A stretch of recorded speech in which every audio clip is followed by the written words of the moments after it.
आज्ञा आज्ञा प्रभु जी आए बर्तमान रसराणी तुलसी देवी दासी माता जी को पाखु जीवा आगे में कथा को बढ़े नियंतु माता जी। जय रसराणी तुलसी देवी दासी माता जी की आरंभ करन आज्ञा। हरे कृष्ण। समस्त श्री चरण रे मोर शतकोटी दंडवत प्रणाम।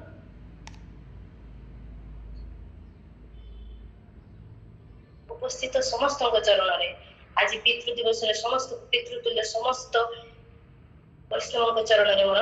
दंडवत प्रणाम। प्रथम मोर आध्यात्मिक जगत रे पिता पितृतुल्य श्रीपाद भद्राचार्य प्रभु चरण रे मोर दंडवत प्रणाम। श्रीपाद पदुपाणी प्रभु चरण रे मोर दंडवत प्रणाम एवं श्रीपाद देवानंद श्रीपति प्रभु चरण रे मोर दंडवत प्रणाम।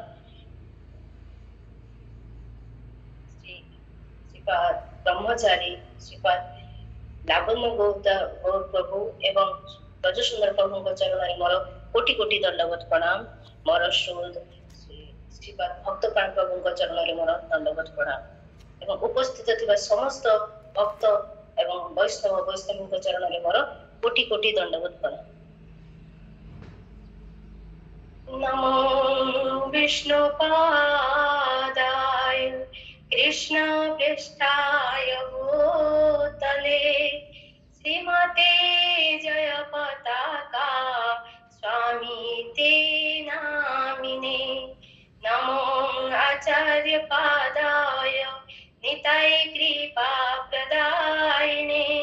गौर कथा धामदाय नगर ग्राम तारिणे। नमो विष्णुपादाय कृष्ण पृष्ठाय भूतले श्रीमते भक्ति वेदांता स्वामी ते नामिने। नमस्ते सरस्वती देवी गौरवाणी प्रचारिणे निर्विशेषा शून्यवादी पाश्चात्य देश तारिणे। जय श्री कृष्ण चैतन्य प्रभु नित्यानंद श्री अद्वैत गदाधर शिवासादि गौर भक्त वृंद। जय श्री कृष्ण चैतन्य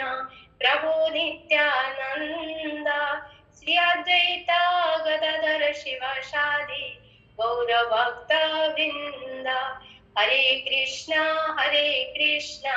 कृष्ण कृष्ण हरे हरे हरे राम राम राम हरे हरे।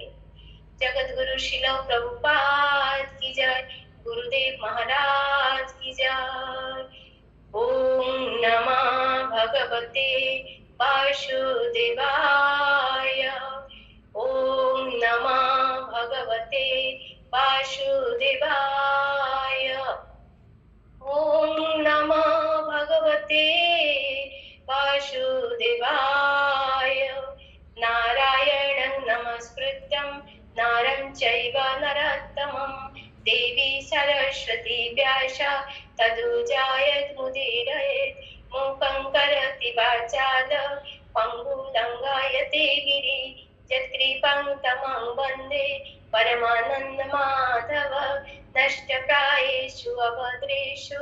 नित्यं भागवत सेवया भागवत उत्तम श्लोके भक्तिर्भवति नैष्ठिकी। हरे कृष्ण।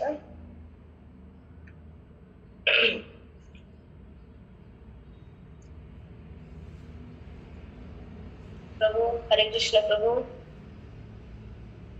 आजिकर कथारे किछि भूल है प्रभु क्षमा करदेवे प्रभु। कौन कहबे भय भी लाଗୁଛି टिके मते आशीर्वाद करंतु कृपा करंतु जेमिति भगवत गीता माने भागवतम रे जेमिति अछि मु सेहि परि भाबे जेमिति कहि पारि प्रभु मते कृपा करंतु प्रभु। पांचा कल्पतरु वर्ष कृपा सिंधु भय वचपति तानं पापने भी वस्तु। तो आमे आदि वर्णना करथिलु जे पितामह भीष्म तांकर प्रार्थना रे प्रथम एवं द्वितीय श्लोक रे अर्थात 32 नंबर एवं 33 नंबर श्लोक भगवान प्रथम श्लोक भगवान ऐश्वर्य भाव को प्रकाश करथिले एवं द्वितीय श्लोक भगवान माधुर्यमय रूप को केमिति त्रिभुवन कमन केमिति तांकर कमन तांकर सुंदरता एवं तांकर कामना रे ए सारा जगत केमिति वशीभूत होइचंती एही विषय रे पितामह भीष्म भगवान को वर्णना करथिले एवं भगवान को प्रणाम जणाइथिले। एबे आमे जिबा तांकर तृतीय श्लोक 34 नंबर श्लोक जोथिरे भगवान पितामह भीष्म भगवानଙ୍କର माने रूप को वर्णना करिवे एवं तांको तापरे से तांकर ऊपर जो स्वर निक्षेप करचंती सेति पय से पश्चाताप करचंती सेही कथटा कहिबे। तबे हमें जिबा 34 नंबर श्लोक को युधितुरगरजो विधुम्न विश्व पचलुलिता समवार्यलं कृताशे मम निशित सरे विविध्यमान त्वचि विलसत् कवचेस्तु कृष्ण आत्मा।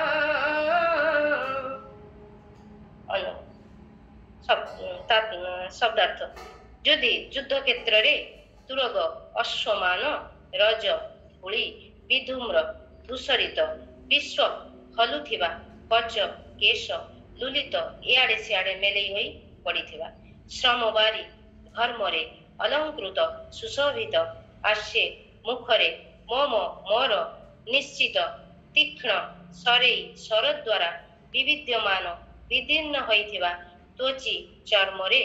विलसत सुख अनुभव करी कवचे कवचरे अस्तु हेउ कृष्णे भगवान श्री कृष्णଙ୍କ ଠାରେ आत्मा अनुवाद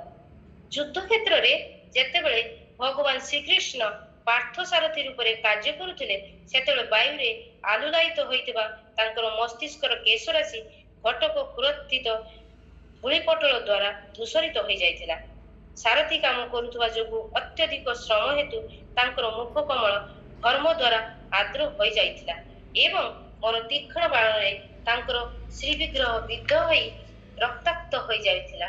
सेही समय रे तांकर विचित्र छवि दर्शन करी मो चकित एवं थकित होई जाइथिली। वर्तमान मृत्यु काल रे मोर सेही छवि स्तुति पट को आसुची। मोर मन भगवान श्री कृष्णଙ୍କର सेही अद्भुत सौंदर्य रे तल्लीन हो जाऊ। एठारे प्रभुपाद खूब सुंदर भाव रे व्याख्या करछन्ते। तो एठारे पितामह भीष्म भगवान को कहउछन्ती हे कृष्ण आपण तो एमिति त्रिभुवन सुंदर आपण बहुत सुंदर किंतु जेतेबेले आपण आपनकर भक्तଙ୍କ ପାଇଁ श्रम उठांती बा भक्तଙ୍କ ପାଇଁ परिश्रम करंती सेतेबेले आपनकर एई सुंदर रूप आहुरी द्विगुणित हो जाए आहुरी आपन सुंदर लागंती। तो पितामह भीष्म एमिति काहेकि कहले कारण पितामह भीष्म अर्जुनଙ୍କର अपर पक्षे अर्थात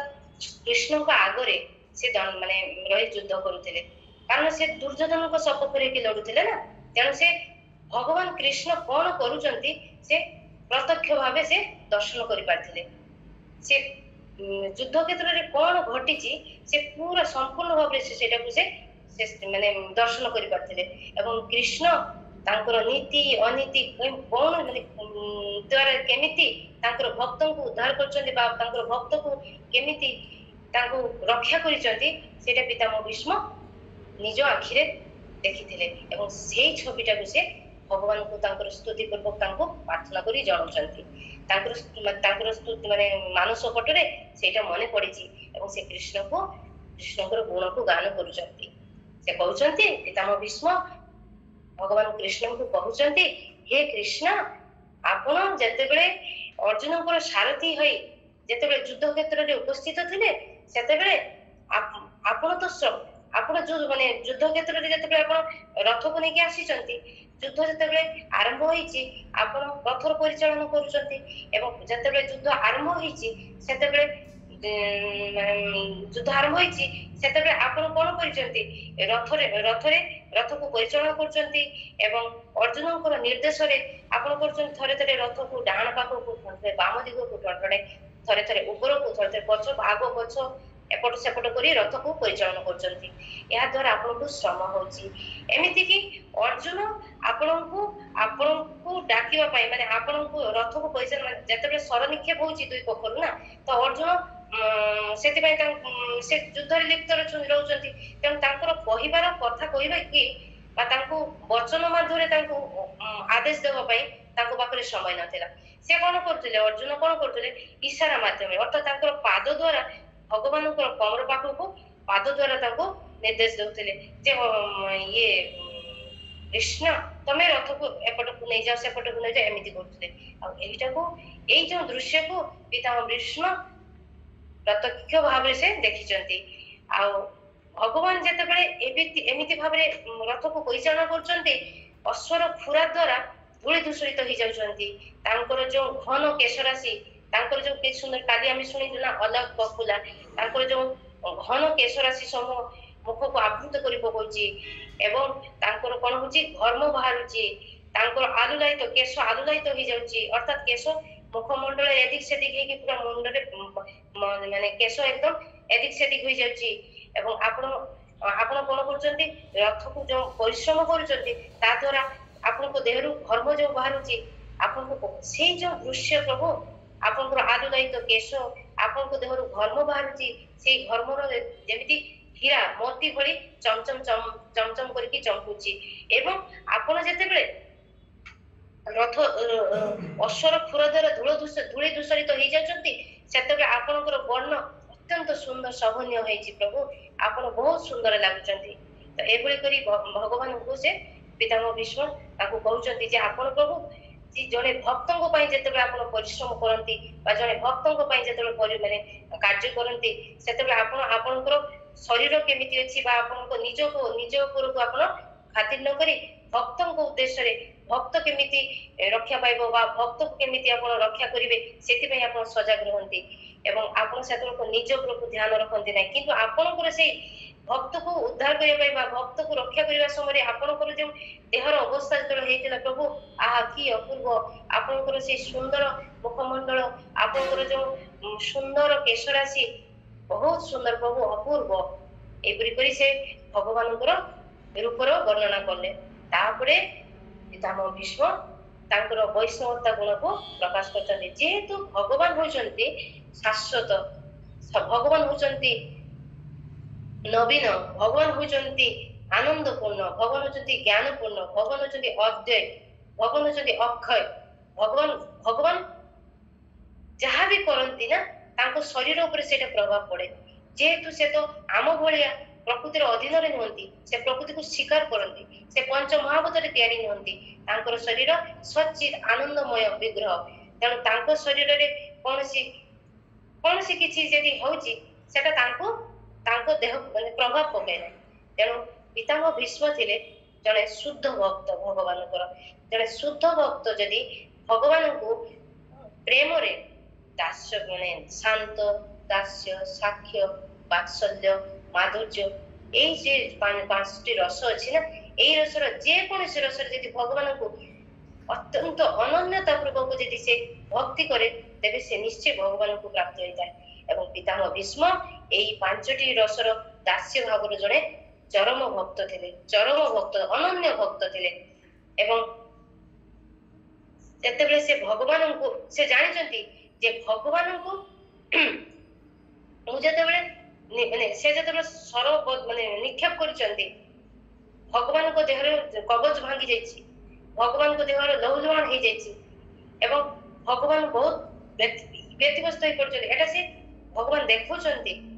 भगवान जने शुद्ध भक्तଙ୍କ संगरे भावर आदान प्रदान करछंती भगवान एटारे वीर रस को आस्वादन करछंती एठी भगवान कोन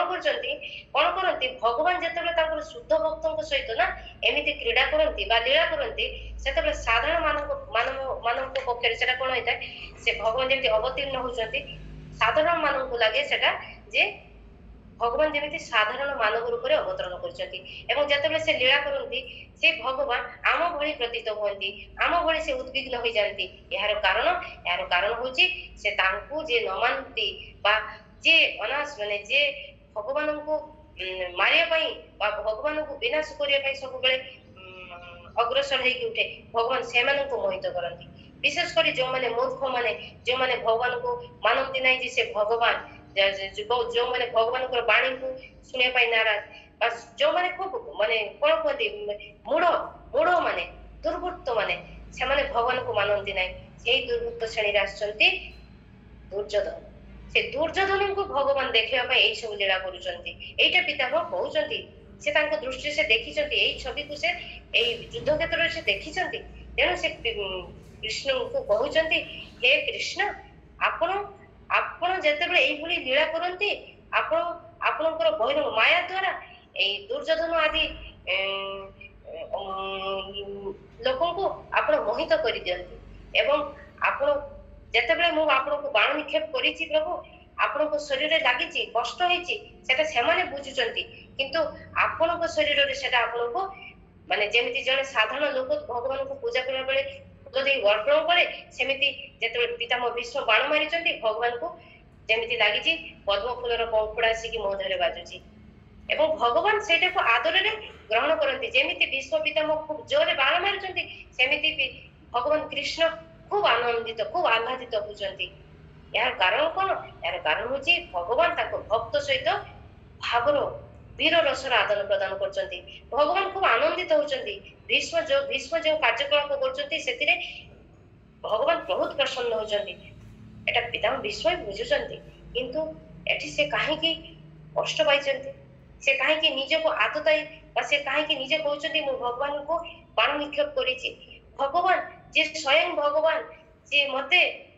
मोर अंतिम समय रे मोर जो इच्छा को पूर्ण करिया पई निजे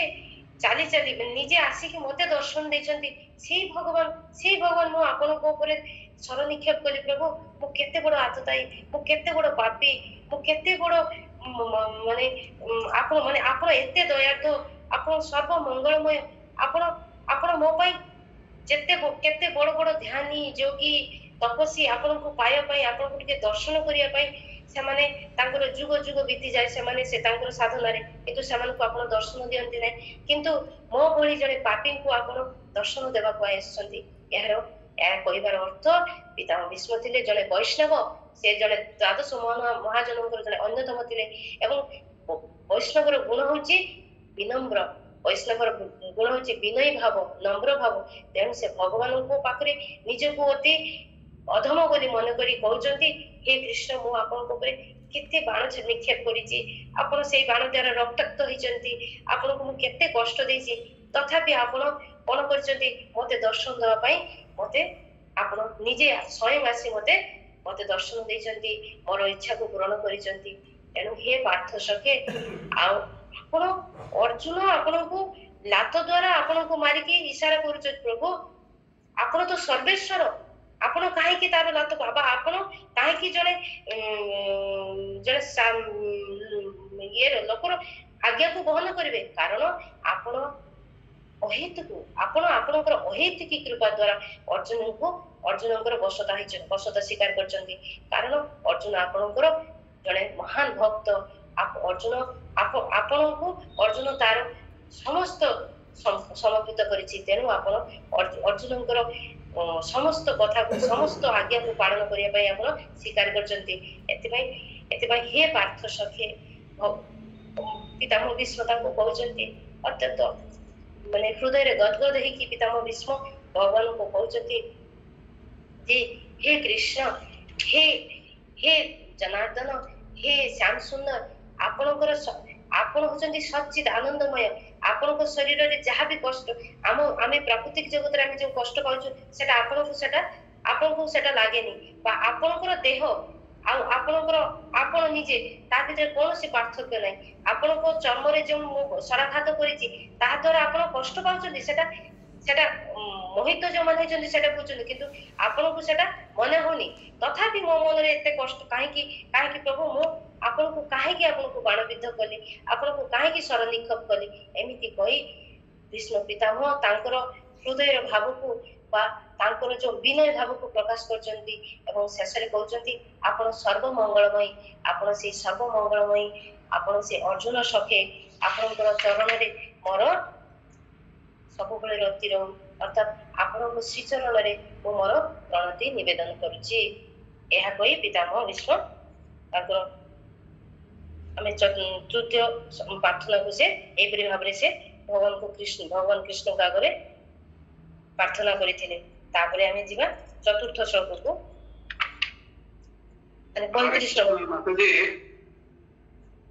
ହରେ କୃଷ୍ଣ ଶୁଣି ପାରୁଛନ୍ତି? ଆଜ୍ଞା ଆଜ୍ଞା ଆଜ୍ଞା ପ୍ରଭୁ। এই শ্লোକ ଉପରେ ଶ୍ରୀଲ ବିଶ୍ୱନାଥ ଚକ୍ରବର୍ତ୍ତୀ ବାଦଙ୍କର ଯୋଉ ଟୀକା ରହିଛି ତାକୁ ଗୁରୁତ୍ୱପୂର୍ଣ୍ଣ ଟୀକା, ମୁଁ ସେଇ ଟୀକାଟା ଖାଲି ଆପଣମାନଙ୍କ ପାଖକୁ ପଢେଇବାକୁ ଚାହୁଁଛି, କାରଣ ସେଥିରେ ବଡ ରସିକ ଟୀକା ଏଟା।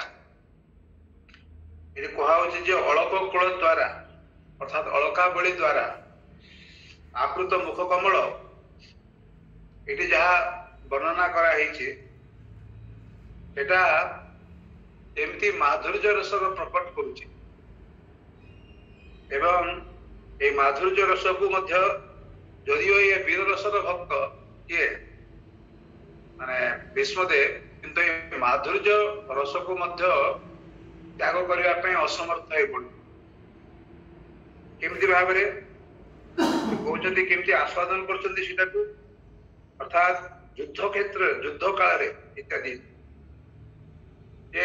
ଯୁଦ୍ଧ କାଳରେ ଅଶ୍ଵ ସମୂହର ଯୋଉ ଉତ୍ଥିତ ଯୋଉ ଖୋରାରୁ ଯୋଉ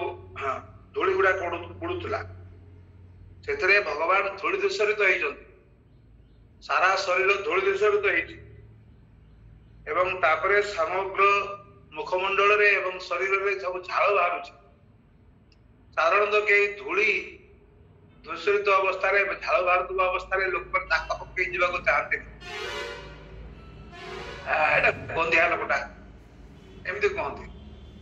କିନ୍ତୁ ଏଠି କଣ ହଉଛି ଯେ ଭଗବାନ ଧୂଳି ଦୂଷରିତ ହୁଅନ୍ତୁ ବା ଏପରିକି ଭଗବାନ କାଦୁଅରେ ଯେମିତି ପୁରା ଏକଦମ ପୁରା ପୁରା କୃଷ୍ଣ ଏବଂ ବଳରାମ ଯେତେବେଳେ ପୁରା ସାରା ଶରୀରରେ ପୋକ କାଦୁଅ ହେଇଥାନ୍ତି, ସେତେବେଳକୁ ବି ଭଗବାନ ଖୁବ ସୁନ୍ଦର ଦେଖାଯାନ୍ତି ଭକ୍ତ ମାନଙ୍କ ପାଖରେ। ଏମିତି ନିଜର ଛୋଟିଆ ଛୁଆ ସେ ଯେତେବେଳେ ଧୂଳି ଦୂଷରିତ ହୁଏ ବା ସେ ଯେତେବେଳେ କାଦୁଅରେ ପୁରା ଏକଦମ ମାନେ ଦୁଡୁବୁଡୁ ହେଇଥାଏ, ମା କିନ୍ତୁ ତାକୁ ଭଲ ପାଏ,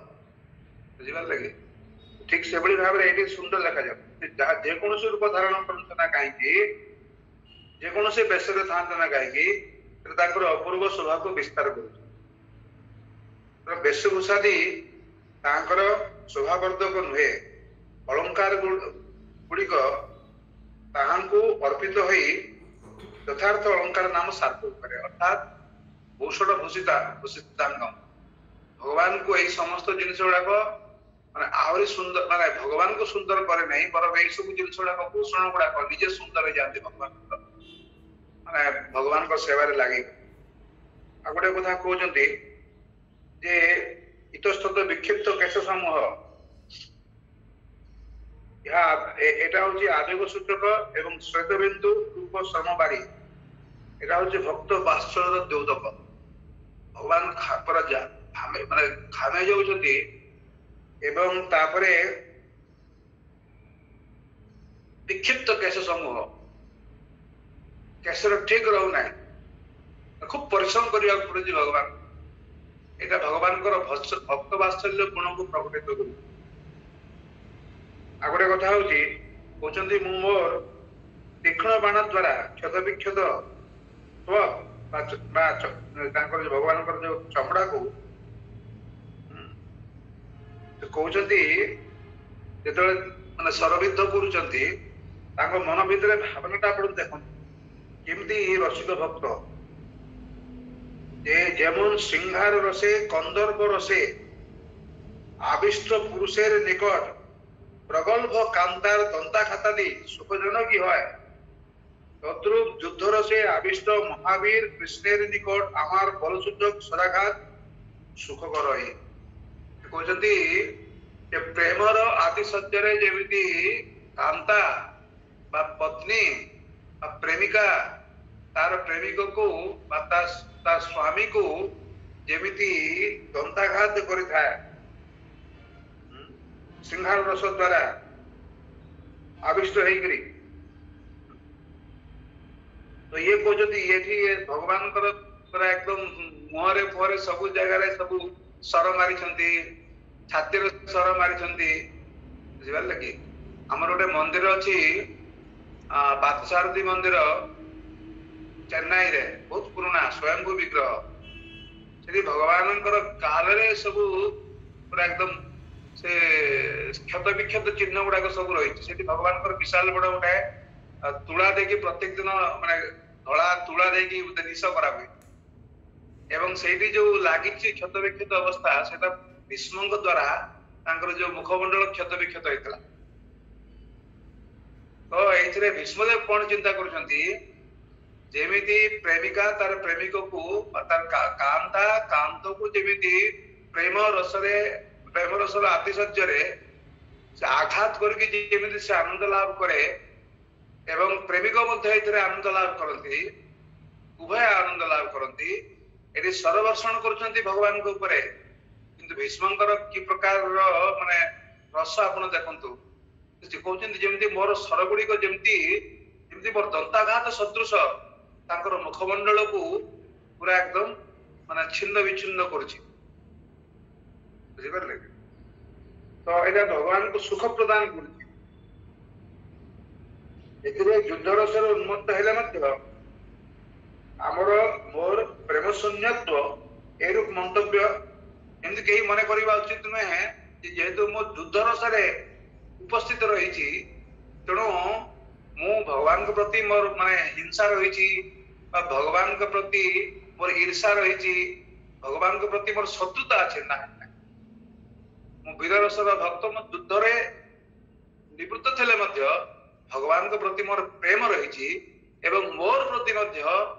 भगवान प्रेम रही आम दु जन भितर प्रेम ही प्रकटित होइछि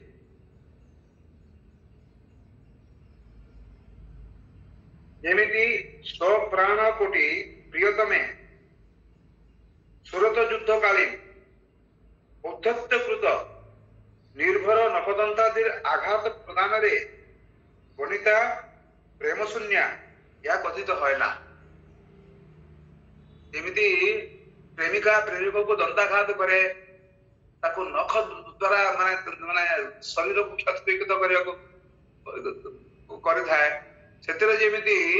ए प्रेमिका रो कोन अछि लक्षण प्रेम लक्षण होची ना तार हिंसा लक्षण होची कोटा हिंसा प्रवृत्ति लक्षण होय कि प्रेम ही परिलक्षित हुए एक कथा कहते कहते एखाने किंतु विविध्यमान त्वची अर्थात क्षत विक्षत चमड़ा जहां एक बोला विभिन्न त्वची अर्थात त्वक भेद कर चमड़ा को भेद करमती नुहे लहू लुहाण कर हानि पकड़ सेमती नुहे जमी प्रेमिक प्रेमिका को प्रेमिका प्रेमिक को जमी दंताघात करता है खूब सावधान से दंताघात करता है ठीक से भाव में भगवान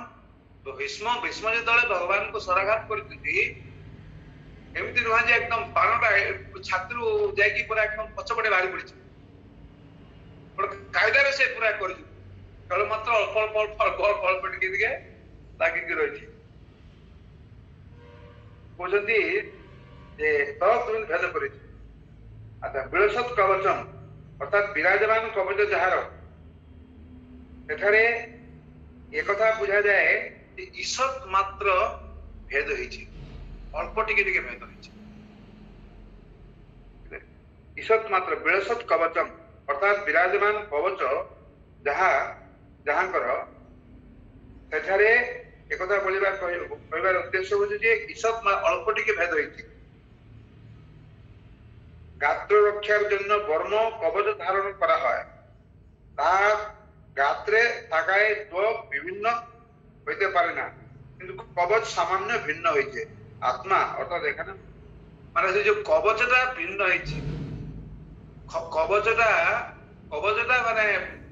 ঝাগরা হইছি কিন্তু ভিতরে যে ত্বক সে অক্ষুণ্ণ রইছি বা কেতବେଳେ টিকে হয়তো প্রেমিকা প্রেমিকକୁ যেତେବେଳେ দংশন করে বা দান্ত দ্বারা তাকে কামড়ি পকাए সেটা যেମିତି सहनशील से विशेष किसी क्षतिकारक नुहे बिल्कुल क्षतिकारक नुहे एभली भाव में भगवान जो सर विक्षेप कर सर्वस्वण करछन्ती माने विश्वंकर एभली प्रकार माने मन भावरे भावना अछि क्षमा करिवे हरे कृष्ण आगो बोल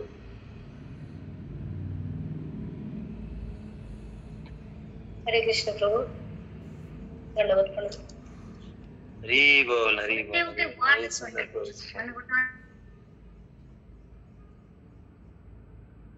हरे कृष्ण दंडवत प्रणाम प्रभु जी ये गोटे प्रभुपादंकर जो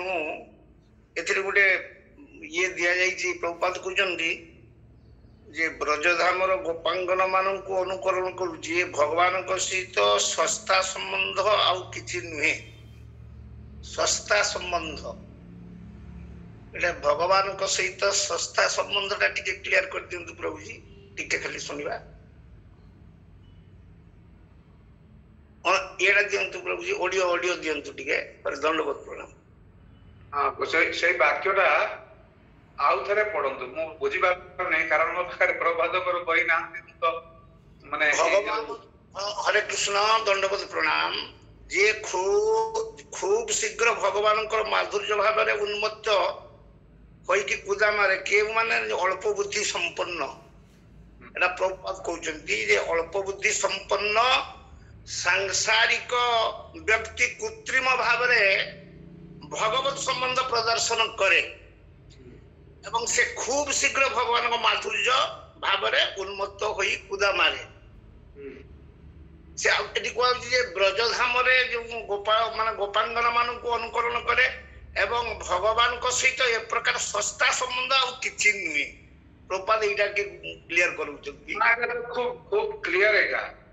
जे जो सहजिया माने जो माने रहिचंती एमाने गोपी माननकु अनुसरण तो करंते नै गोपी माननकर अनुकरण करंते हरि एटा एवं किछि किछि जो माने अछंती सब गोसाई माने मध्य किछि किछि अछंती तथाकथित गोसाई सेमाने मध्य रासलीला करिया पे उद्यत होगन जो कृष्ण माने करती अन्य स्त्री लोक मानन गोपी माने करत एवं सेमाने भाबंती जे आमे पूरा एकदम ए स्तर रे आमे अछु प्रेम स्तर रे अछु हरि तेणु एगुड़ा तो आपनकर से अंचल रे तो माने मेदिनापुर एवं से अंचल रे तो खूब ए सब जिनिस गुड़ाक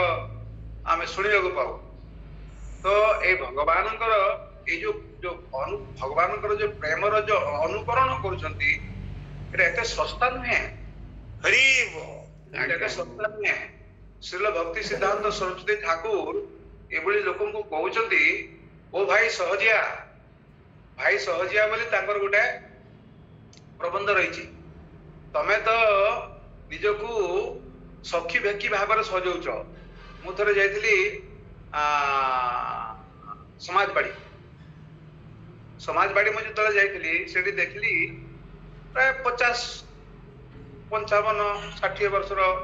माने व्यक्ति माने मुहरे पूरा एकदम भर्ती दाढ़ी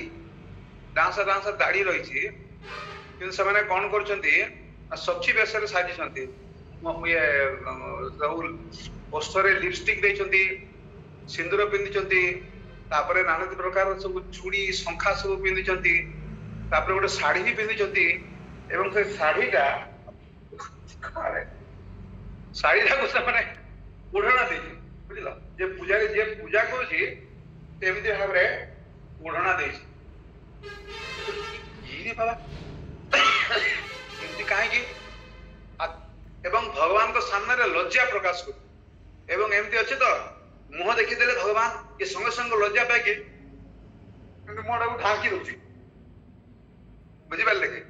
जेमती पूरा एकदम लज्जित होई पड़ी भगवान कृष्ण को देखि देवा पर एगुडा को सस्ता प्रेम गोपी मानकर सहित भगवान श्री कृष्ण जो संबंध बाइठी जो जिनिस माने वर्णना करछंती भीष्मदेव आमे भली कहि परिबा नै आमे जगन्नाथ को तीर मारी परिबा नै आमे जगन्नाथकर कोमल अंग जेमिति छिन्न विच्छिन्न न हुए सेति पई सेवायत माने कोन करती भगवान को अनेक प्रकार सुरक्षित भाव रे नेकी जानती चैतन्य चरितामृत रे वर्णना कराय जी तुली रो जे मंडी ना कोन तुली रो जो गदी एमति भगवान जे बसी पड़थांती सेही समय से तुला गुडा को आकाश उठाए सेनापटा दौरान सारा शरीर में से बहुत प्रकार वस्त्र आवरण दौरान कोमल अंग को आघात न लगे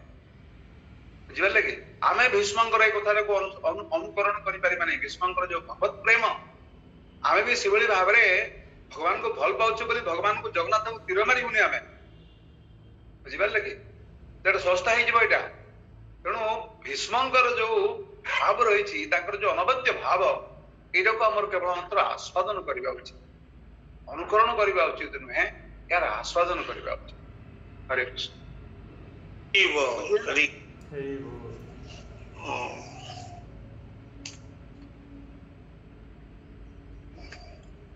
हरे कृष्ण। सॉरी आपन को मझे मझे डिस्टर्ब करूची ना ना प्रभु आपन ए कथा आपन जानछन्ती किंतु आपण जेहेतु माने स्त्री शरीर रे अछंती आपण एटा कहतो कहबा पई संकोच बोध करते मो बुझी पारे मोटे बेलज्ज है कि कहली तेणु मते समस्त क्षमा करी। अरे ना ठीक अछि प्रभु जी एटा कथाटा केडे सुंदर भाबे जे कि बहुत खेत ये जोंडा कहले नायक नायिका कथाटा कहले एकदम पूरा वास्तव जिनस गुड़िक माधुर्य सभा केमिति सेटा पर्यवेसित होईची सेटा उपस्थापन होईची आ माताजी केडे सुंदर भाबे कहउछथि आरी बोल आगे आगे माधुर्य गोटे प्रकार माधुर्य रसर आस्वादन करूछथि वीर रसर भक्त होइतले मध्य ए गोपी मानकर जो प्रेमर पराकाष्ठा को से उपलब्धि करूछथि। हां अरे अरे तेणु सेभली भाबे तुलना दोछथि बहुत उच्च स्तरीय जिनिस एका। अरे बाबू को बोलो प्लीज। हरे कृष्ण। एबे हमें 35 नंबर श्लोक को जीवा प्रभु। सपदि सखी बच निशम्य माते निज परयार वरलाय रथं निवेशा स्थितवती परशै निकाय रक्षण कृतवती पार्थ सखेरति ममास्तु। सपदी माने युद्ध क्षेत्र रे सखी बच मित्रंकर आदेश बा बाणी निशम्य श्रवण करी मध्य मध्य रे निज निजर परय विपरीत पक्ष बलय बल रथं रथ निवेश प्रवेश करी स्थितवती सेठारे रहितबा स्थान रे पर सैनिक विपरीत पक्षर सैनिकगण आयु जीवन काल अक्षणा दृष्टिपात करी कृतवती क्षीण करिदेले पार्थ पृथापुत्र अर्जुन सखे मित्रंक प्रति रति तीव्र प्रेममय संबंध मम मोर वस्तु हेउ। अर्जुन अनुवाद। भगवान श्रीकृष्ण तांकर सखा अर्जुनकर आज्ञा पालन करी तांक रथ को कुरुक्षेत्र युद्ध भूमि रे दुई सेनांक मध्य प्रवेश कराइले।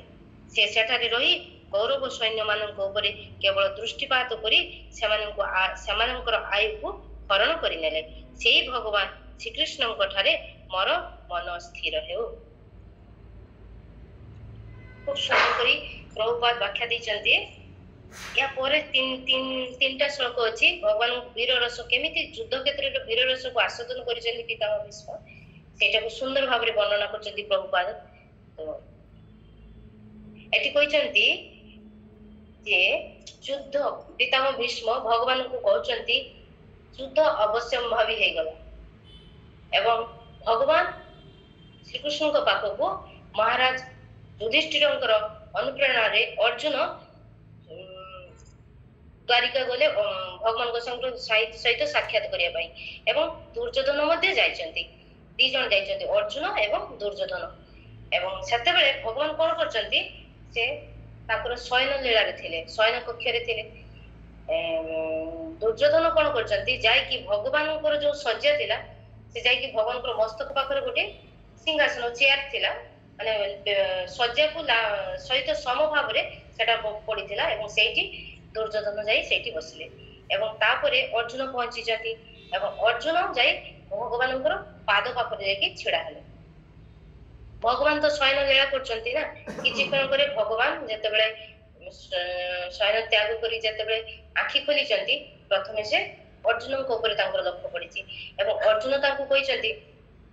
प्रणाम प्रभु प्रणाम कृष्ण सेतबे कृष्ण कहते अरे अर्जुन तुम्हें केते आसल सेतबे पाखरे जे बसिथिले सेठी सेत पर्यंत भगवान माने भगवान दृष्टि जायनी दुर्योधन दुर्योधन सेतबे कहते मु भी आसी ओ दुर्योधन तुम्हें आसछ अच्छा अच्छा अच्छा अच्छा ठीक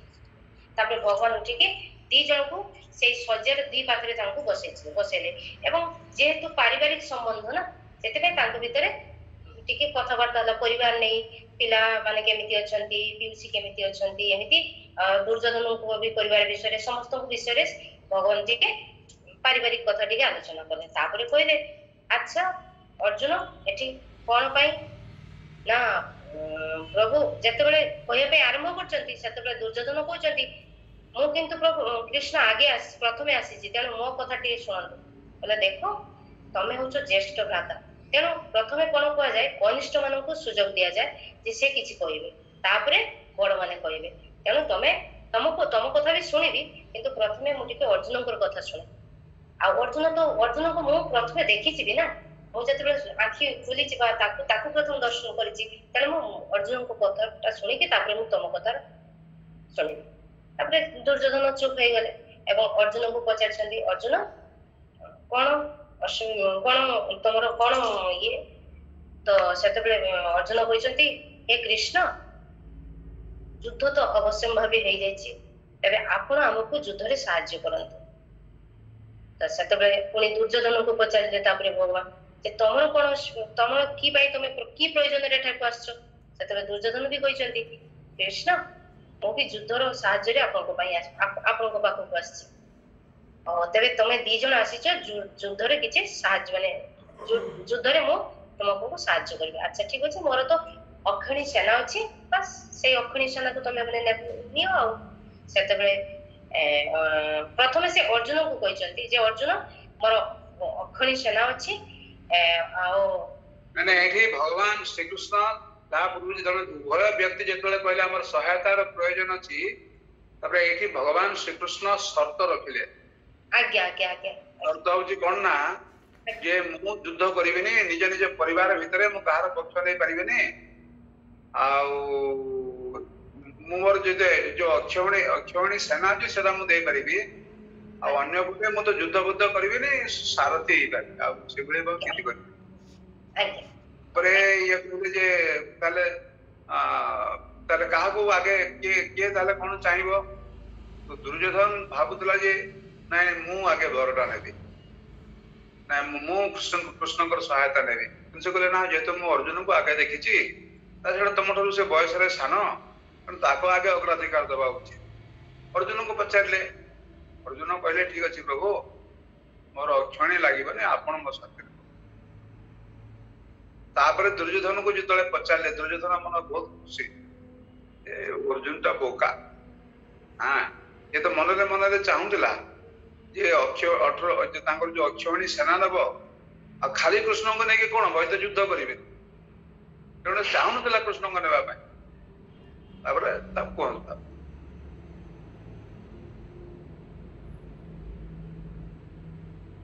आज्ञा हरे कृष्ण तापर भगवान तांको पाखरे से शर्त रखिले आपन जेमिति कहिले प्रभु सेमिति शर्त रखिले एवं अर्जुन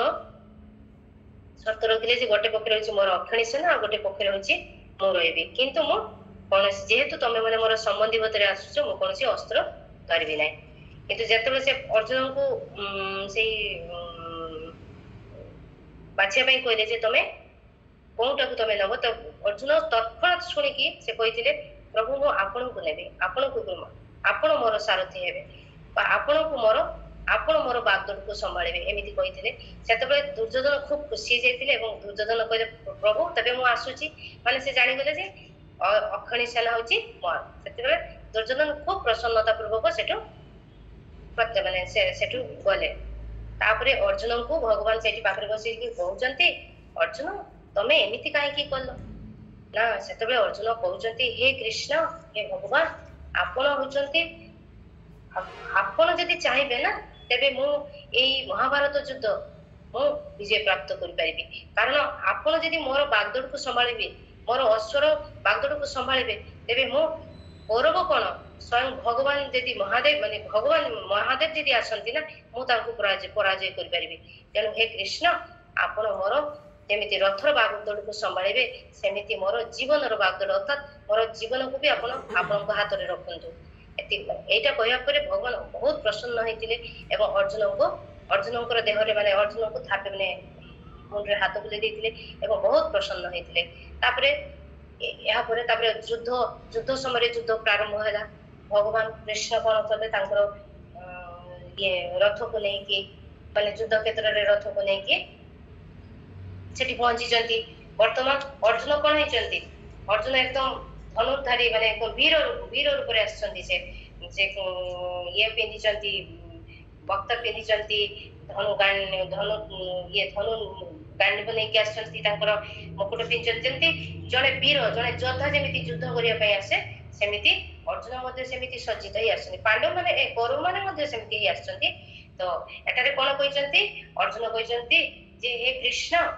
एठी कृष्ण को कहिसंती आपण रथ जे सेना उभय मध्ये रथ स्थापित अर्जुतम माने तमे मोर रथ को नै दुई सेना को मध्ये रे स्थापन करो भगवान श्री कृष्ण आज्ञामाया कहिसंती तांकर ना से तेनु से जेहेतु से तांकर शुद्ध भक्त थिले अर्जुन तेनु अर्जुन पर से बसता स्वीकार करछंती तेनु से रथ को नै तांकर आदेश को भगवान पालन करछंती एवं अर्जुन तापरे अर्जुन सेमान को देखिचंती विव्रत होइचंती एक प्रश्न आगो पर श्लोक रे कहबा तापरे एटारे कहउचंती एई श्लोक रे कहउचंती जे पितामह माने भगवान कोन करचंती अर्जुन को आदेश को पालन करचंती जेमिति छोट पिलार कोनी कथा को तार छोट कर्म गुडा को बाबा जेमिति पालन करंती एवं ताकू पालन करी जेमिति आनंद पांती सेमिति कृष्ण भी अर्जुन को जो अर्जुन जेमिति कहउचंती रथ को नै चलो बा रथ को एपट को कर सेपट से तार जो आगे माने से तांको जो उप माने तांको ऑर्डर करचंती अर्जुन सेतिरे भगवान खूब खुशी होचंती एवं एटा को पितामह भीष्म लक्ष्य करचंती एवं पितामह भीष्म भी बहुत आनंदित होचंती आहा कृष्ण तमरो की प्रकार लीला तुमरो एई लीला माने मु जदी अपर पक्षर जदी न रही थांती माने मु जदी आपन को सामने न रही थांती मु तो सब देखि पार न थांती एमिति पितामह भीष्म कहउचंती एवं पितामह भीष्म कहउचंती स्तुति रे कहउचंती ताकर सब मने पड़ी जाउची युद्ध क्षेत्र रो प्रतिटी जिनिस ताकर मने पड़िची एवं से कहउचंती कृष्ण अर्जुन कोन करिची अर्जुन किछि करिनी आपण जते बेले सेना रुगर मध्ये नै कि रथ को स्थापित करचंती सेते बेले आपण को दृष्टिपात रे सैन्य मानकर आयुष को आपण क्षीण करचंती सैन्य माने सेठी मृत्युवरण करचंती एवं आपण सेमान को साजुज मुक्ति प्रदान करचंती आपण को दर्शन माध्यम रे आ आपण जदी सेमान को मारी कि आपण जदी भाबिबे जे मु अर्जुन को सहित शत्रुता आचरण करची एटा जमा नो काहे कि आपण सैन्य आपण जदी सर्व मंगलमय आपण समस्तଙ୍କର मंगल चिंता करंती आपण चाहते समस्त आपण को प्राप्त हो जाऊ तेणु से अर्जुन पक्षरे लड़ू कि दुर्योधन पक्षरे लड़ू आपण किंतु तांकर सैन्य हुए आंकर सैन्य आपण होचंती सेमानकर पालन करता आपण होचंती सेमानकर पिता तेणु आपण चाहते जे सेमाने भी आपणकर प्राप्ति हो जाऊ सेमाने जदि गृह रे मृत्युवरण करिथांते तबे सेमाने सेही गति प्राप्ति हो पारथांते नहीं पुणी सेमाने जन्म मृत्यु जरा व्याधि चक्र को आस्तांते ए धरा को आस्तांते पुणी तांकर जीवन बहुत कष्टमय होइतांता तेणु प्रभु आपण केते बड़ कृपाळु आपण केते बड़ दयालु आपण सेमान को उद्धार करिया पई आपण अर्जुनଙ୍କର शत्रु को विनाश करते एमिति पितामह भीष्म तांकर उद्गार माने तांकर भाव को से प्रकाश करछथि आ अर्जुन किछि करिनि प्रभु अर्जुन केवल जस नैछि आपनकर तो आपनकर प्रथम दृष्टि रे समान को नाश कर देथिले आ अर्जुन को आपन महिमा मंडित करिया पई आपन तो आपन भक्तों को पई आपन सब करिया पई सिद्ध होइतांती ना आपन आपनकर भक्त को गौरव मंडित करिवे आपन भक्त को आनंद प्रदान करिवे आपन भक्तर कौन सी कार्य में भक्त को सुखी करिया पे आपण किसी भी हद तक माने जेते दूर पर्यंत आपण माने कष्ट को स्वीकार करंती बा आपण अपमानित होई पारंती सेति पई आपण रण छड़ाई पर चहितिले सेति पई आपण ये भक्त मान को पई आपण शत्रु मान को माने जानि सुनी आपण पराजित होंती କାରଣ ଭକ୍ତକୁ ଆନନ୍ଦ ପ୍ରଦାନ କରିବା ପାଇଁ। ଏଠାରେ ବି ଆପଣ ସେମିତି କଣ କରିଛନ୍ତି, କୁରୁକ୍ଷେତ୍ରର ଯୋଦ୍ଧା ଗୁଣକୁ ଆପଣ ସେମାନଙ୍କୁ ଦୃଷ୍ଟିପାତ ମାଧ୍ୟମରେ ସେମାନଙ୍କୁ ବଦ୍ଧ କରି ସେମାନଙ୍କୁ ସଦ୍ଗତି ପ୍ରାପ୍ତ କରାଇଛନ୍ତି। ତେଣୁ ହେ ପାର୍ଥ ସଖେ, ଆପଣ ଯଦି ସର୍ବମଙ୍ଗଳମୟ, ତେଣୁ ଆପଣ ସେମାନଙ୍କୁ ଦର୍ଶନ ଦେବାର ସୁଯୋଗ ଦେଇଛନ୍ତି, ଅର୍ଜୁନଙ୍କୁ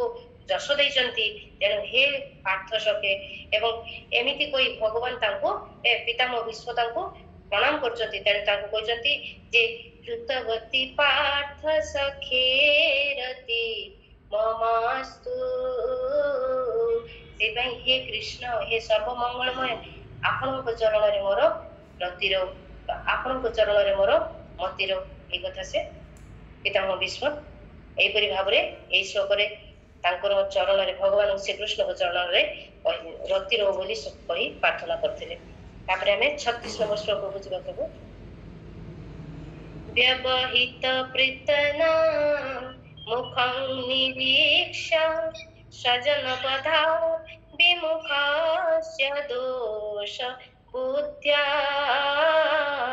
କୁମତି ମହାରାଦାତ୍ମ ବିଦ୍ୟୟାୟ ଚରଣରତି ପରମାସ୍ୟ ମେସ୍ତୁ। ବ୍ୟବହିତ ମାନେ କିଛି ଦୂରରେ ଛିଡ଼ା ହୋଇ, ପୃତନା ସୈନ୍ୟ ମାନେ, ମୁଖ ନିରୀକ୍ଷ ଦେଖିକରି, ସ୍ୱଜନ ମାନେ ନିଜ ଲୋକ, ବଧରୁ, ବିମୁଖସ୍ୟ ଯେ ପରାମୁଖ, ଦଶ ବୁଦ୍ଧିରେ, କୁମତି ଅଳ୍ପ ଜ୍ଞାନ, ଅହରତ ନଷ୍ଟ କଲେ, ଆତ୍ମବିଦ୍ୟା ଦିବ୍ୟ ଜ୍ଞାନ ଦ୍ୱାରା, ଯେ ଚରଣ ପାଦ, ରତି ପ୍ରେମ, ପରମେଶ୍ୱରଙ୍କର, ତସ୍ୟ ତାଙ୍କ ପାଇଁ, ମେ ମୋର, ଅସ୍ତୁ ହଉ। ଯେତେବେଳେ ଅର୍ଜୁନ ଯୁଦ୍ଧକ୍ଷେତ୍ରରେ ପ୍ରତିପକ୍ଷର ସୈନ୍ୟମାନଙ୍କୁ ଦେଖିଲେ, ସେତେବେଳେ ସେମାନଙ୍କୁ ବଧ କରିବା ପାପ ବୋଲି ବିଚାର କରି ଯୁଦ୍ଧରୁ ବିରତ ହେଲେ। ସେତେବେଳେ ଭଗବାନ ତାଙ୍କୁ ଦିବ୍ୟ ଜ୍ଞାନର ଉପଦେଶ ଦେଇ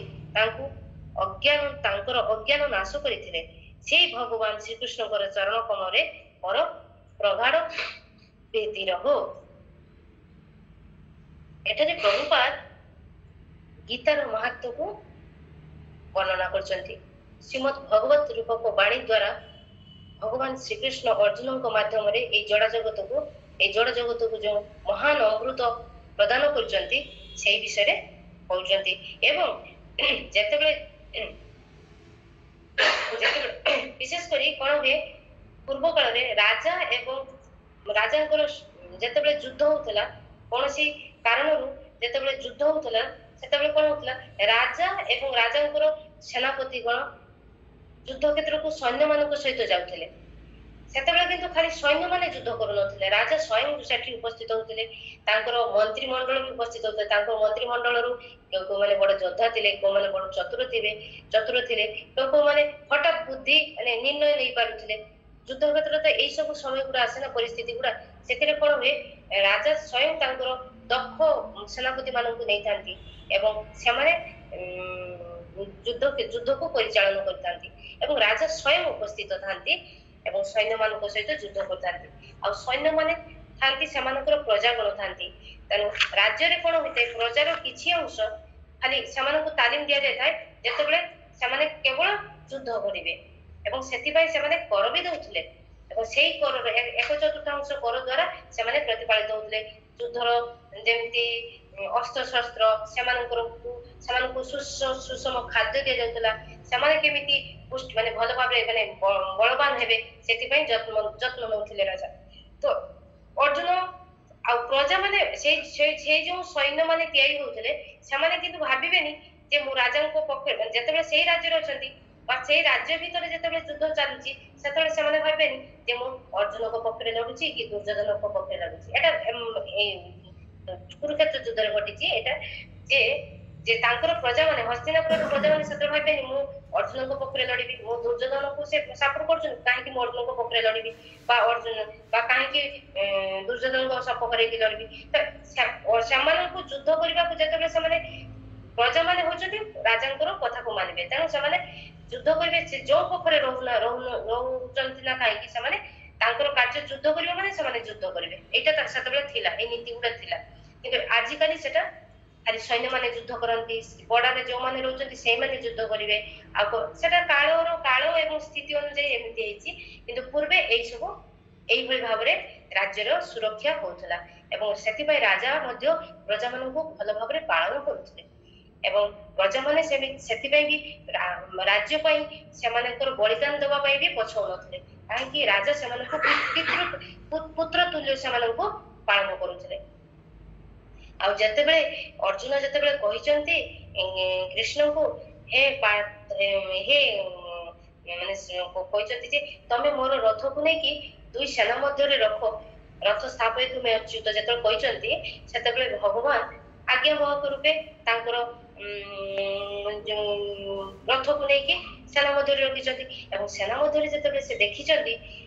ଯେ ଅର୍ଜୁନ ତାଙ୍କର ନିଜ ସମ୍ବନ୍ଧୀ ମାନଙ୍କୁ ଦେଖିଛନ୍ତି, ଆତ୍ମୀୟ ସ୍ୱଜନ ମାନଙ୍କୁ, ନିଜ ପ୍ରଜା ମାନଙ୍କୁ ଦେଖିଛନ୍ତି, ସେତେବେଳେ ସେ ମୋହିତ ହେଇଛନ୍ତି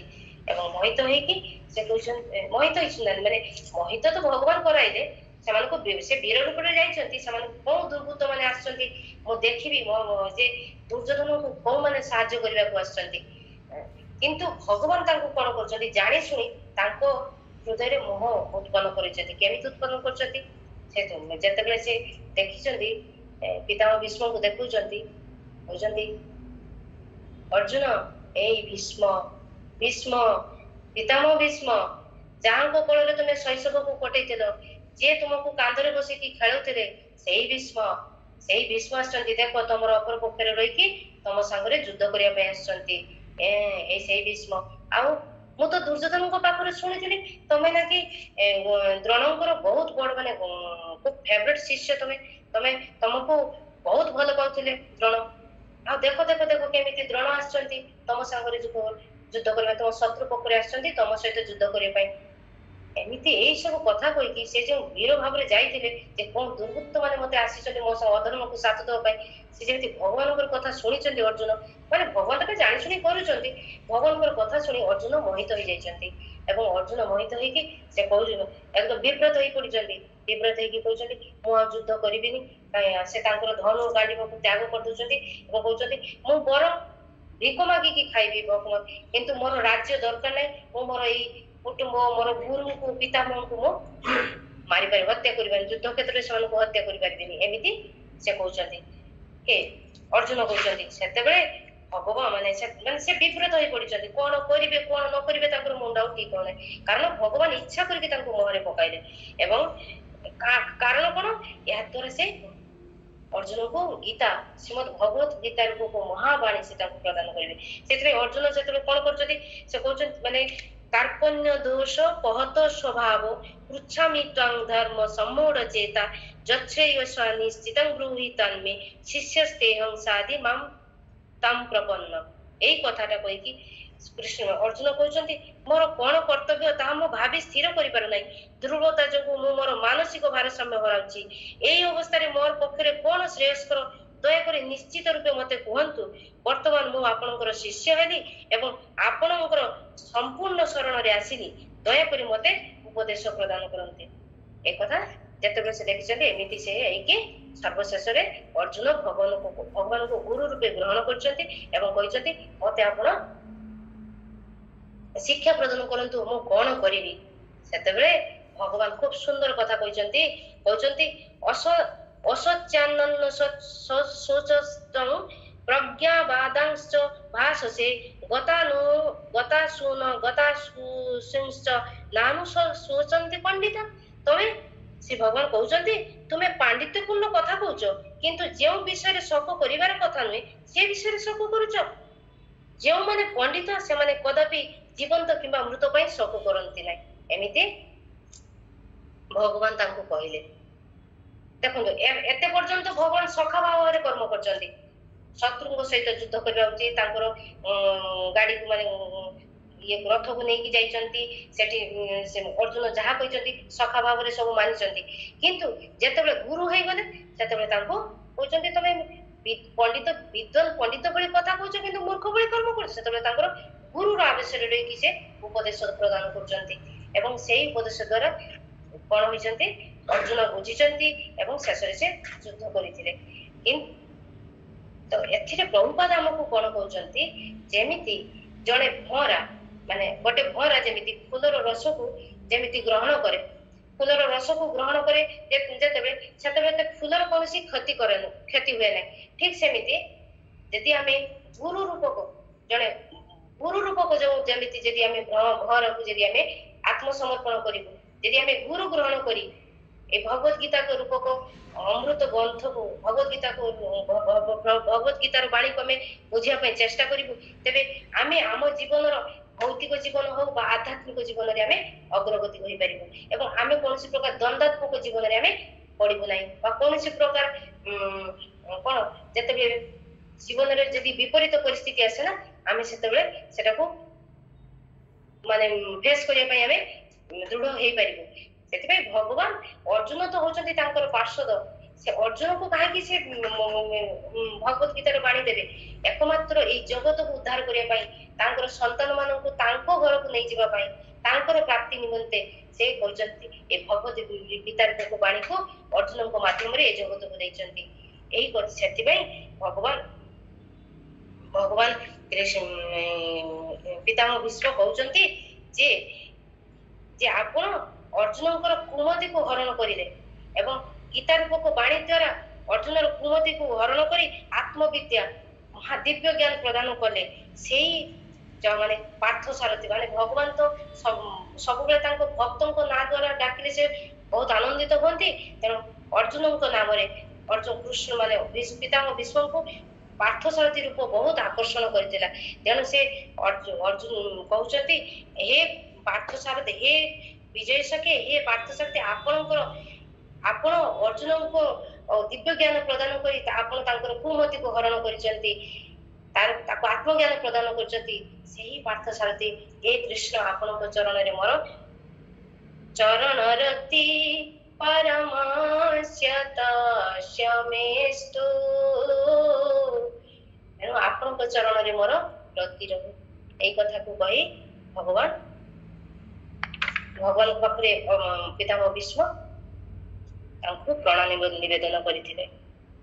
तो प्रभु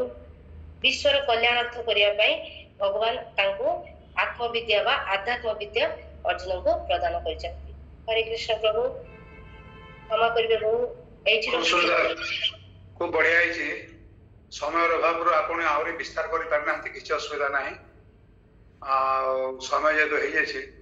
हाँ मु जो कथा कहवाई चाहूली आपण मानकु असंपूर्ण रहीगला भक्त सिद्धांत सरस्वती ठाकुर जोरा सहजिया मान को कहते यार भाई सहजा निजको तो सखी बेकी सजाऊच गोपी सजे होच किंतु तुम जानिबा उचित जे कृष्णकर गोटे अभ्यास रही बद अभ्यास कहबार जहा कहबार से कौन करती केतले केमती वस्त्र धारण करि पका तुम जो साड़ी फाड़ी पिंधिकी रखिछ तो तुम वस्त्र हरण करेंगे कि अवस्था हम तुम तो असल स्वरूप पदारे पड़ जाव तेणु एत सस्ता बोली भावनी शाढ़ी पिंधि पकड़े कहीं धोती शाढ़ी पिंधि पकड़े कहीं माने गोपी हो जाए अतः एते सहज कथा नुहे तो अनुसरण करवा आ गोटे विषय आपण मैंने चिंता करुवे माताजी को कहीं दिन पर दिन दिन पर दिन सुजोग दिया तार गोटे कारण मुझे आपको माताजी मान साधारणतः कथा कह पुरुष मैंने भल पाती देखिए माताजी मैंने जो एकत्रित होती तो 32 सिंहासन कथा सब आलोचना विशेषकर कौन कथा आलोचना हुए सांसारिक विषय कथा गुड़ाक आलोचना साधारण एपरिकी भक्त माताजी मैंने बाद जाए मो कह कथा आम कथा कहवाई उत्साहित कथा कह कृष्ण कथा कथा कहतु गीतार कथा कथा कहतु भागवतर कथा फल कौन हम आप जो कथा कहबार जो प्रवणता सार्थकता लाभ एक उद्देश्य समस्ते देखु ये जो कथा कहते रसराणी तुलसी देवी ये बहुत पढ़ी अन्य लेक्चर शुणुं प्रस्तुत करुँच तेणु बाजे कथा कहवाई भितर आ समय ना ତେଣୁ ଆପଣମାନେ ଯଦି ଏଭଳି ଭାବରେ ପ୍ରବୃତ୍ତ ହୁଅନ୍ତି କୃଷ୍ଣ କଥା କହିବା ପାଇଁ ତାହେଲେ ଆପଣ ଅନ୍ୟାନ୍ୟ କଥା ଗୁଡାକ ବାଦ ଦେଇଦେବେ ଏବଂ ସେଥିରେ କେବଳ ମାତ୍ର କୃଷ୍ଣ କଥା ହିଁ କହିବେ। ଅନ୍ୟାନ୍ୟ ଯୋଉ ମାତାଜୀ ମାନେ ଅଛନ୍ତି ସେମାନେ ମଧ୍ୟ ନିଜକୁ ପ୍ରସ୍ତୁତ କରିଦେବ। ହରେ କୃଷ୍ଣ କୃଷ୍ଣ କୃଷ୍ଣ ହରେ ହରେ ରାମ ରାମ राम राम हरे हरे बोल हरि बोल। हरे राम हाथ उठेले कौन कहले कि नहीं प्रभु जी रसमयी आमर वास्तव जिनटी कौन ना प्रत्येक जोटा आप कहले स्वागत जे प्रचेषा जारी रखा दरकार कृष्ण कथा ये वास्तव आमर कौन हो प्रभुपाद शिक्षा विशेष भाव में प्रत्येक केवल ग्रंथ अध्ययन मुख्य 5टी अंग को स्वीकार करुँच। प्रथम हूँ साधु संग और साधु संग पर हूँ कौन ना साधु संग रु आसब कौन से भजन भजन भजन कीर्तन जोटा कि श्रवण कीर्तन आटा से हम कहते पूर्णचंद्र प्रभु महाराज मैंने कहते जे ग्रंथ अध्ययन तापर धामवास एवं लास्टा कहले कहते प्रभु जी जे आम अर्चन प्रवृत्ति भगवान सहित युक्त हो जो कहले जो कथा वस्तु सुंदर वस्तु तो आम प्रत्येक जो गृहांच आमर विशेष ये केवल 4 जन 5 जन 10 जन जदि स्त्री लोक गोटे जगह बसीगले खाली कथा हूँ केवल भौतिक कथा गुड़िक आलोचना करते। भगवत गीतार माताजी गोटे कथा कहले बहुत कथा मुख्य उद्देश्य भगवान कौन थिला माताजी पाखर टे मुझे जानी था समय तो नहीं अतिबाहित हो जाए भगवत गीता कहबार तात्पर्यटा विशेष गुरुत्व कौन जिनसटा या अच्छी ये शुल्क प्रतिपादित होती प्रपात भी करचंती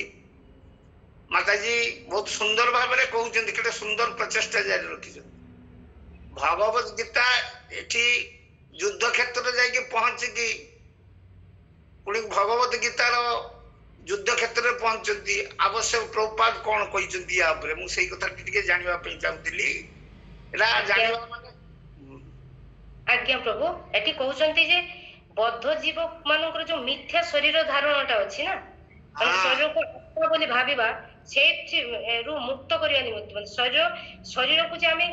माने विभिन्न प्रकार भौतिक कामना रे जे बद्ध करके रखीचु कारण भगवान चाहूचंती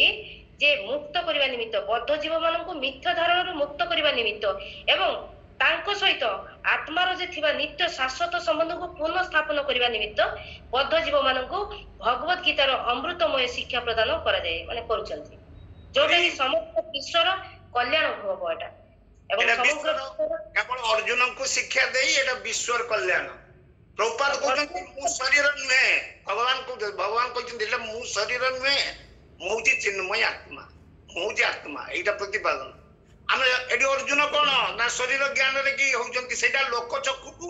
अर्थात विश्व को जणाउचंती जे मु शरीर नुहे मु होउची आत्मा तेणु माताजी केटा सुंदर प्रभुजी अर्चारू प्रभुंकर प्रचेष्टा जारी अच्छी मु आज अवश्य सुजोग पाइने भी श्रवण करुची रही आसी पहुंचिकी भी कहली ना मु शुणिबी ये 33 श्लोक पाखर माताजी मु शुणी जहाँ 3टी श्लोक एवं केड़े सुंदर भाव में माताजी कहते यहाँ प्रयास जारी रखिंट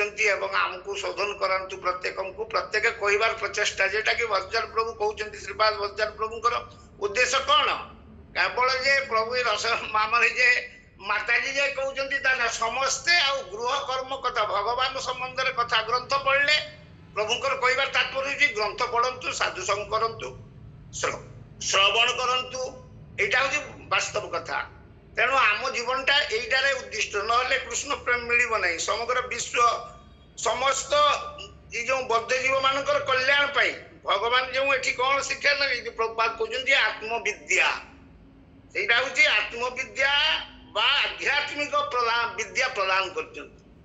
जिनसटा को प्रत्येक पाखे पहुंचेबा पड़ो माताजी बहुत प्रचेषा जारी रखिंट धन्यवाद आप चरण में बहुत सुंदर एवं एमती आपण प्रचार रोचते प्रत्येक जीव केमी कल्याण आत्मकल्याण हम आमर श्रीपाद भज्र प्रभु कृपा करमको आमर साहसटा को देख आमको कहवाई प्रयास जारी रखिंट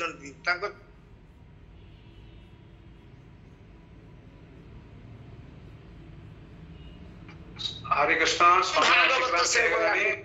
एटी विराम दियंतु कारण अनेक लोक मानकर अन्य सब कर्म रही एटा हमर आज्ञा आज्ञा आज्ञा दंडवत हमर समय की संख्या जय रथ आपण भी प्रस्तुति नियंतु तापरे आपनकर जोटा कहया कथा कहिबे आज्ञा आज्ञा आपण माने कृपा करंतु आमको कृपा करंतु आमे समिति कहबार प्रयासटा बड़ जिनस आमर आगे होची आपनी आचरी धर्म आगे आचरणटा न हेले शुद्ध कुत कहबा भी केवल ये ही जाए जोटा कहले घर ही कथा ही जीवो आ तेणु जाओ कहि भी प्रभु जी आ मु टिके मते समय देबे माने व्यस्तता रहउची मजिरा मु जप क्लास रे रहउची एवं मई 6 टा रु 6 टा 5 टा लीव हे जाउची प्रणाम आपण मानकू मु रहउथिली कंटिन्यू टिके कार्यांतर रे रहिबा हेतु एया हिची आ तेणु रहउजिरो प्रभु समय चल जाउची दंडवत प्रणाम हरे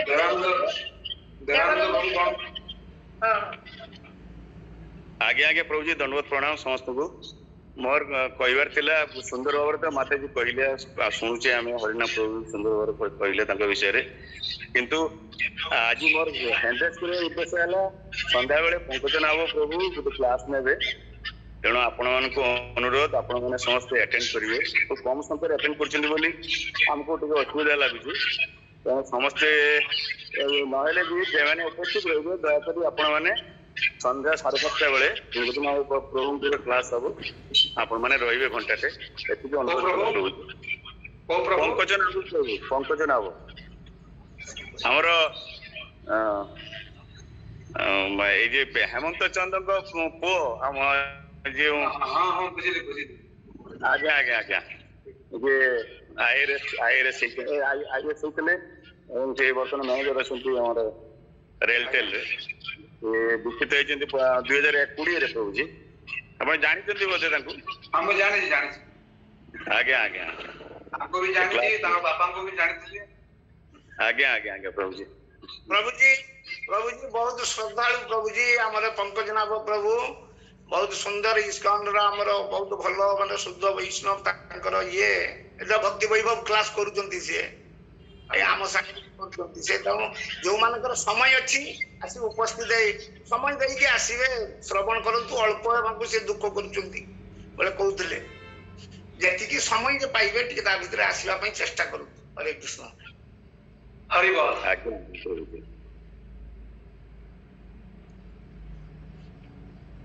रहिबा प्रभु जी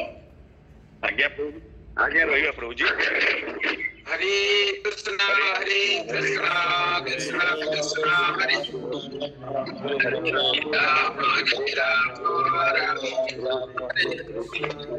हरे कृष्णा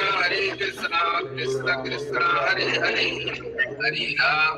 राम राम राम हरे हरे हरे कृष्णा कृष्णा कृष्णा हरे हरे हरे राम राम राम हरे हरे पंचाकल्पतरुभ्यश्च कृपा सिन्धुभ्यः च पतितानां पावनेभ्यो वैष्णवेभ्यो नमो नमः अंतकटि वैष्णव की जय श्रील प्रभुपाद की जय हरे कृष्ण